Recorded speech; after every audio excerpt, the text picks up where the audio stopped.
Hi everyone, you're welcome to MyProfessorNote. So in this video, we are covering the most expected questions, right? Practice sets we are doing here.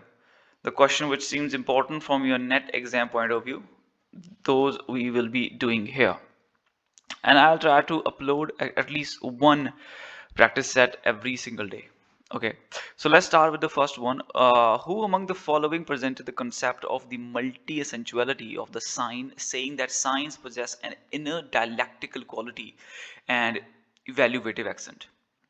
We know Roland Barthes. He is the one who maintained or worked towards separating the text from the author, right? He said that text is something which has its own image, right? The author has nothing to do with it because that the way that text received, that completely depends on the mindset of the author, of the reader. And that's what he said, that the fate of the text is decided by the reader, not by the author, right? And he has no authority over the text and his work. It's completely in the hand of a reader. And if we talk about sign here, so sign, he said that sign has two elements. One is a signifier, right? One is a signifier and one is a signified. Signifier is what appears to you, what you say. The sign of plus, what does it say? It says a medical aid, right? This is how it appears. This is what the meaning you get out of it. The meaning is called as the signified, right? He said that it has two elements, signified, signifier and the signified. And he says that every sign has a connotative meaning and denotative meaning. Your denotative is a dictionary meaning, that what that word mean or that sign mean, and connotative means the way it means, right? That's what was his take on the sign here, right? And then if we talk about the if we talk about here the Roland, the Stuart Hall, another one, he has given this concept of representation which is quite similar to the sign, because it represents again. He said that the what is being represented, what we represent, it is not something that we want to say. Actually, there is a huge difference between what we want to represent and the way it is being perceived.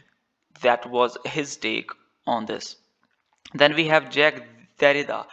He said that there is an empty space between the sign and the signified. Signified, there is a space between it, an empty space, right? These, they have no connection between each other, right? There's no connection. Sign is a completely different thing, and the signify, the meaning which we brought out of it, is a completely different thing. For we have a cat bird does not looks like a furry animal who sounds like meow, right? There is no connection between them.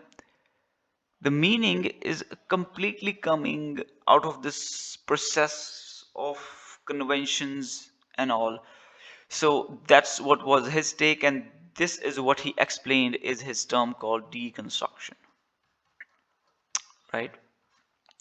Another one we have here, the Valentin Waslow, and he's the one who said that the concept of multi-essentiality sign possess an inner dialectical quality, an evaluative accent.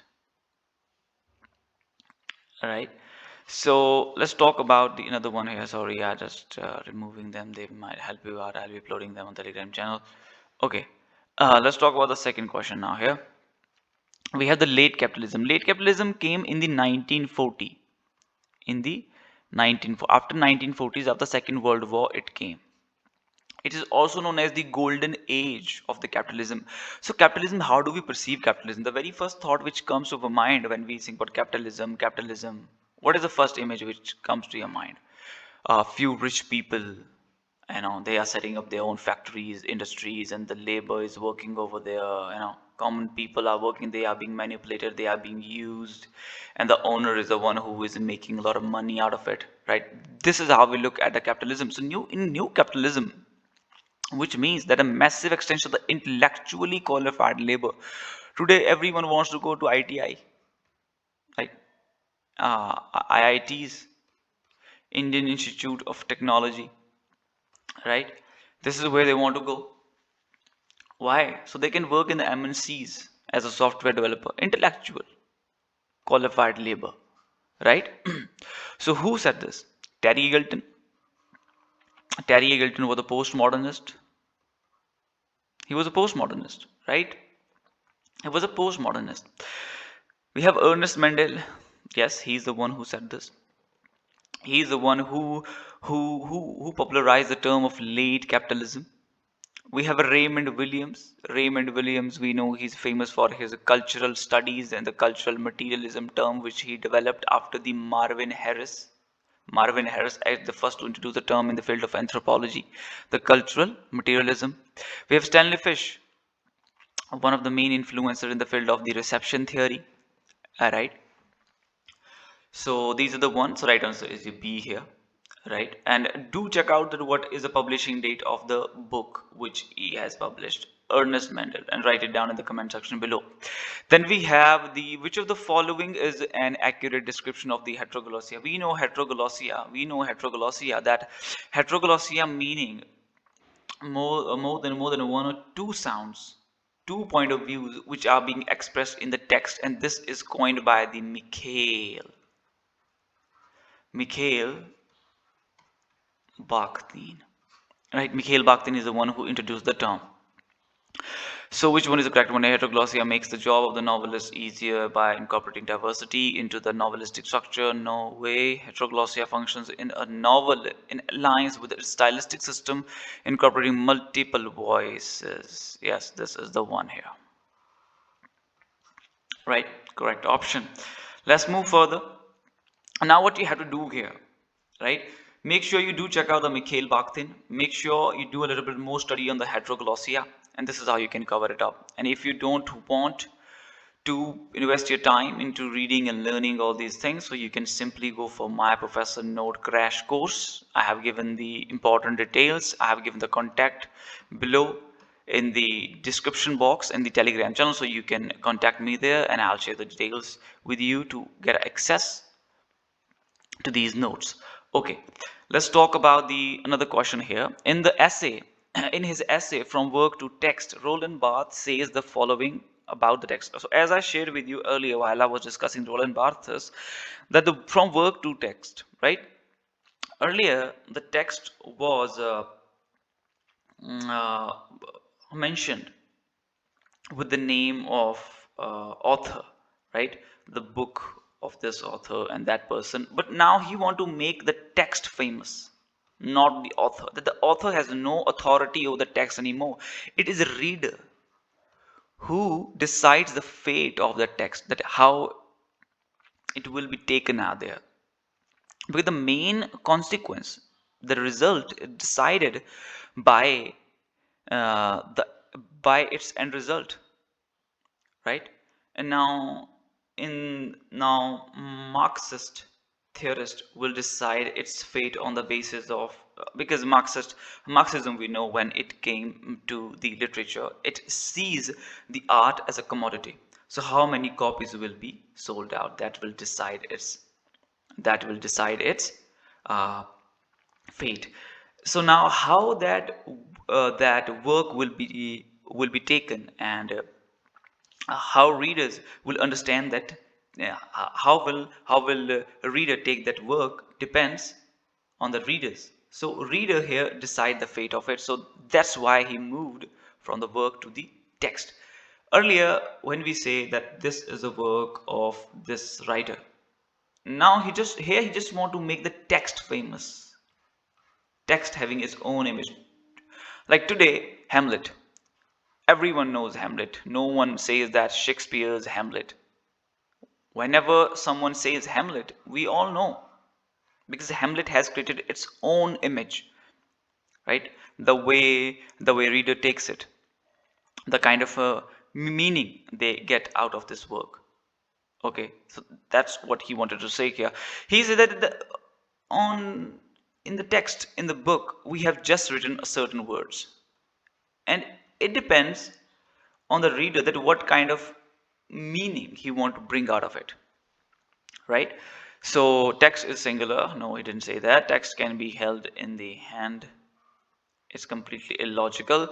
The text is held in language for sure. This is the one, and text is a methodological field. That's what he wants to prove. So these two, 3 and 4 are the right options here. I think I missed the one question up there. Yeah, here's the one. Who among the following is not a reader response critique? Right? Who among the following is a reader response critique? We know the Hans Robert Joss played one of the most important role in the reader response theory. Reader response theory, we know that the where the meaning of the work is decided, not what author want to say, what is be and what is being. Neither the theory of new historicism, which talks about the what is actually happening, what actually happened behind that work, what have influenced that work. It does not follow that approach. Neither the new criticism and formalism, which talks about that what is written on the text, but reader response critique says that the meaning will be decided on the basis of the response of the reader.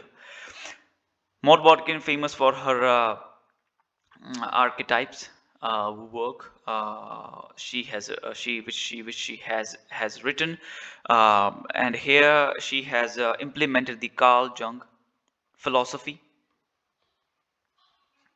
right? That unconscious memory,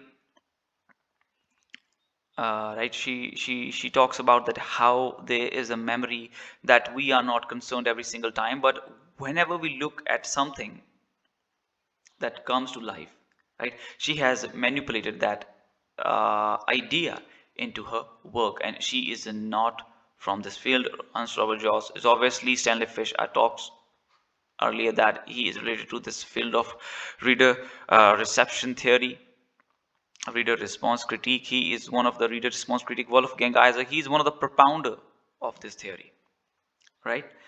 So this is done now. Let's move further. Here, in which of the following senses did Marx and Engels, these are the main theorists, right? They are revolutionary. Originally use the term ideology. We know ideology. What is the ideology? Today, whatever your mindset is, that is the ideology. And on the basis of ideology, every single thing is happening here. This is what they have discussed in their book called the German Ideology. This is the book they both together published. Ideology is a superstructure, superstructure, right? Superstructure, superstructure, right? Superstructure means which controls your thinking, which dominates your thinking. On the basis, we say, we have no idea that how literature is influencing our lives today. Whosoever, whether it is a scientist or lawmaker or the educational reformer, whosoever, they are following a certain ideology. On the basis of certain ideology, they're going to make policies, they're going to create new devices, right? Every single thing will be happening on the basis of that. Ideology is the mindset on the basis of what you behave in a certain way, you buy a certain thing. Why do you prefer brands only? This is your ideology, sir, and it is being created by the media, by the education system, or the society you are living in, right? And this is what they discussed here. Something that mystifies the actual material condition of the society, a sort of false consciousness. Yes, this is the one. Let's move further. Basic English. Basic English is the British American scientist international commercial English, right? This is what the meaning of the basic English, and it is the work by the I'm just completely coming here on the writer. So let me come later. I will discuss these people for you, right? A C.K. Ogden, right? C.K. Ogden is the one who published this work with the I.A. Richards in the 1925. He write this work to aid the teaching of the English as a second language, right? So William Emerson is a very famous for his seven type of ambiguities. It is one of the foundational work in the field of the new criticism, right? Lester Fowler is very famous for his Paradise Lost edition, right? So these are the two writers we have covered here. Let's talk about the and some of the works. Another questions. Okay.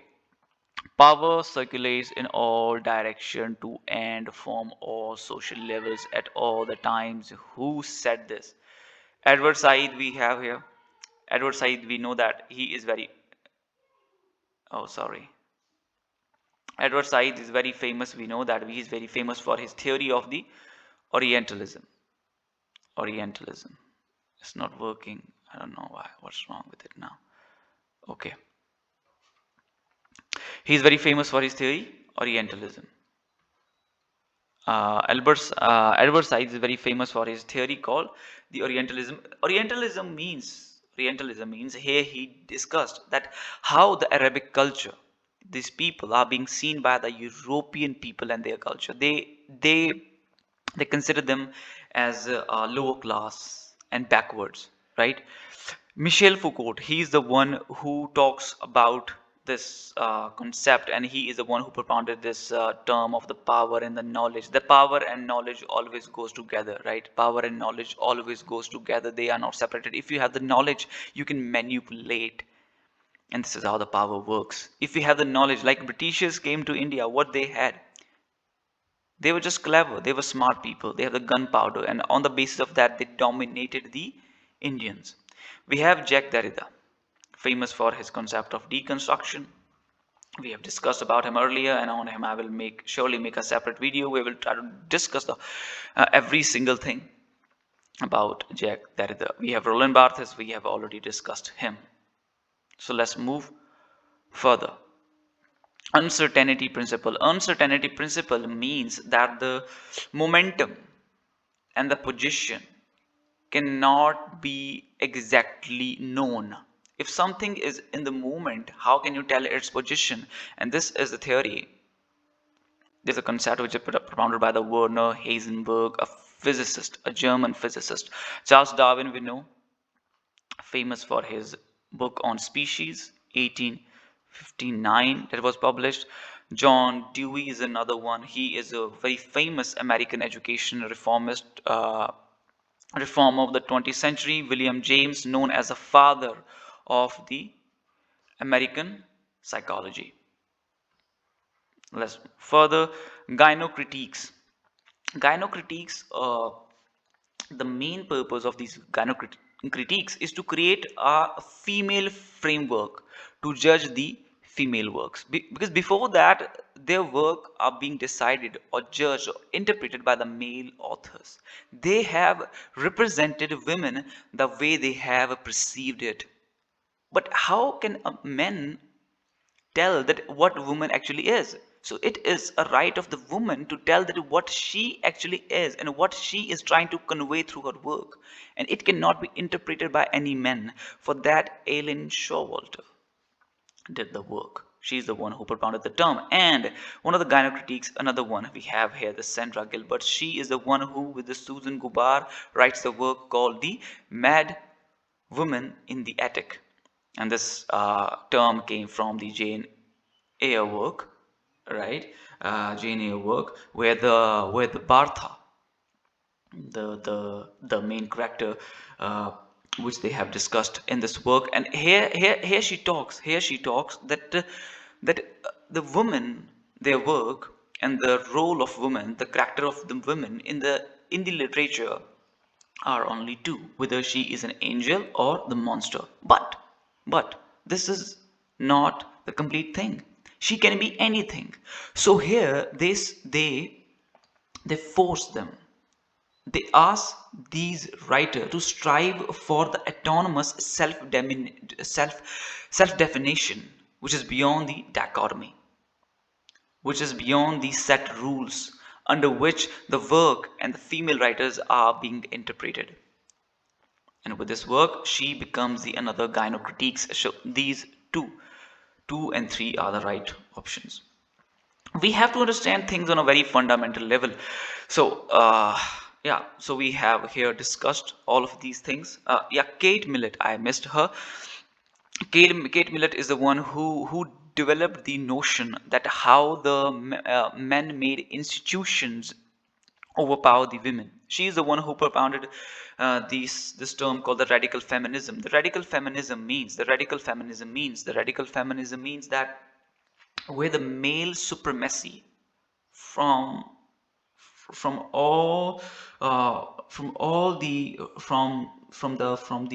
all the society being removed, whether it is in the context of the social context or the economic context, right?